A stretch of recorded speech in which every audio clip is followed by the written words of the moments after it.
तो गाइस, आप सब कैसे हैं? मैं तो अपने घर में सुरक्षित और सही सलामत हूँ और मेरे बच्चे भी दोनों ठीक हैं।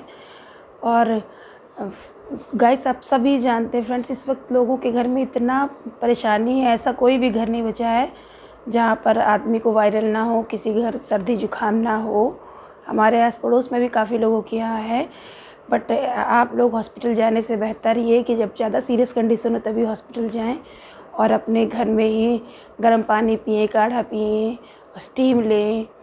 जिसको जैसी भी प्रॉब्लम है उसी के अकॉर्डिंग वो थोड़ा ट्रीटमेंट करें और घरेलू उपचार करें। जो भी मतलब पुराने लोग कहते थे ना, जैसे कि घर में मतलब फ्रूट्स खाएं, विटामिन की कमी ना हो, विटामिन सी से रिच चीज़ें खाएं ताकि आपकी इम्यूनिटी बूस्ट हो।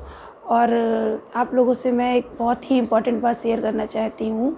अभी मेरे मायके के बगल में ही 2 लोग एक साथ एक्सपायर हो गए हैं। आंटी अंकल थे, वो एक तरह से मेरे पेरेंट्स के जैसे ही थे, उन्हीं के एज के लगभग के थे, क्योंकि हम लोग उनके बच्चे और हम लोग साथ में ही पले बढ़े हैं। तो जैसे किसी के साथ आदमी रहता है तो थोड़ा सा, चाहे कितना भी हो, आप कितना भी दूर रहो, लेकिन फीलिंग्स तो इंसान के मन में रहती ही हैं। और जब मेरी छोटी सिस्टर ने मुझे फ़ोन करके बताया तो मुझे बहुत ही दुख हुआ। लेकिन यार, अब कर क्या सकते हैं हम लोग, कुछ नहीं कोई कर सकता है।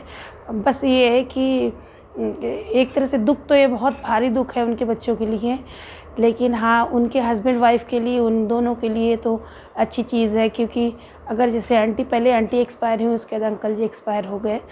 आंटी को रात मतलब कह रहे हैं सांस लेने में प्रॉब्लम हो रही थी, और भी जो भी प्रॉब्लम रही हो, लेकिन इस वक्त की डेथ किसी भी कारण हो, किसी भी दूसरे कारण हो, तो लोग यही सोचते हैं कि कोविड-19 के कारण हुई है। तो प्लीज़ प्लीज़ प्लीज़, क्योंकि आजकल ना कोविड-19 के लक्षण कुछ अलग समझ में आ रहे हैं, ना वायरल के।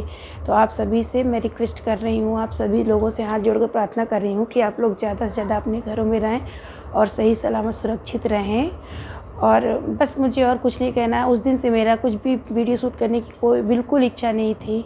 मैं समझ सकती हूँ कि वो तो मेरे पड़ोस के थे, जिन लोगों के घरों में है वो लोग किस मुसीबत से जूझ रहे हैं। तो आप सभी लोगों से मेरी यही प्रार्थना है कि आप लोग ऐसी चीज़ें खाएं जिसमें इंसान को सर्दी जुकाम ना हो सके, और ज़्यादा कूलर एसी के सामने ना रहें। क्योंकि अगर जान है तो जहान है। अगर हम जान अपनी बचा सकेंगे तो दोबारा ये सब सुखों का आनंद उठा सकेंगे, लेकिन जब हमारी जान ही चली जाएगी तो फिर क्या कर सकते हैं। तो इसीलिए आप लोगों से मेरी रिक्वेस्ट है, क्योंकि मैं जो भी जैसे रिलेटिव के कॉल्स आते हैं या किसी के भी, तो सुनने को यही मिलता है, हाँ बच्चे को बुखार है या पापा को बुखार है, या किसी न किसी को कोई ना कोई प्रॉब्लम सुनने को मिलती है। तो चलिए, आप सभी से फिर मैं अलविदा लेती हूँ। फिर मिलूँगी किसी अच्छे वीडियो ब्लॉग के साथ। और सॉरी फ्रेंड्स, अगर आप लोगों को ये म्यूजिक सुनाई पड़ रहा हो तो उसको इग्नोर कीजिए, क्योंकि ये कहते ना, कहीं सुख कहीं दुख। हमारे पड़ोस में ही शादी है तो उन्हीं के यहाँ बज रहा है। तो चलिए, मैं आपसे फिर मिलती हूँ किसी अच्छे से वीडियो ब्लॉग के साथ। तब तक के लिए बाय।